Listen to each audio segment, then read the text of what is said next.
Hi friends, இன்றைக்கி evening time பார்த்திங்கன்னா சூப்பரான நல்ல முறுமுறுப்பான வாழைப்பூ வடை தான் செஞ்சு சாப்பிட்டோம். ரொம்ப ரொம்ப டேஸ்டியாக இருந்தது. உங்களில் யாருக்கெல்லாம் வாழைப்பூ வடை பிடிக்குன்ட்டு மறக்காமல் கீழே கமெண்டில் சொல்ல மறந்துடாதீங்க.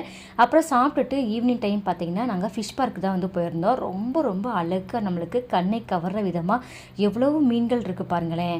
இந்த கலர் ரொம்ப ரொம்ப சூப்பராக இருந்தது. அதுக்கப்புறம் பார்த்திங்கன்னா வர்ற வழியில் ஸ்டார் ஃப்ரூட் வந்து மரம் தான் இருந்தது. விடுவோமா என்ன அப்படின்ட்டு ஒரு வேட்டை தான். எங்களுக்கு தேவையான பழங்கள் எல்லாமே நாங்கள் வந்து பறிச்சுட்டு நான் டேஸ்ட் பார்த்தேன். சூப்பராக இருந்ததுங்க. இந்த ஸ்டார் ஃப்ரூட்டில் நிறைய வந்து சத்துக்கள் இருக்குது. உங்களுக்கு கிடைச்சதுன்னா கண்டிப்பாக மறக்காமல் வாங்கி சாப்பிடுங்க. ரொம்பவே நல்லது கூட. அது மட்டும் இந்த ஸ்டார் ஃப்ரூட் கூட பார்த்தீங்கன்னா கொஞ்சம் உப்பு கொஞ்சம் மிளகாய்த்தூள் சேர்த்துட்டு மிக்ஸ் பண்ணி தொட்டு சாப்பிட்டா வேறு லெவலில் இருக்கும். கொஞ்சம் இனிப்பும் புளிப்பும் சேர்ந்துருக்கும். ஓகே ஃப்ரெண்ட்ஸ், இன்னையோட ஈவினிங் மினி விளாக் இவ்வளோ தான். இந்த வீடியோ உங்களுக்கு பிடிச்சிருந்தா மறக்காமல் லைக் பண்ணுங்கள், ஷேர் பண்ணுங்கள், மறக்காமல் சப்ஸ்கிரைப் பண்ணிக்கோங்க. தேங்க்யூ.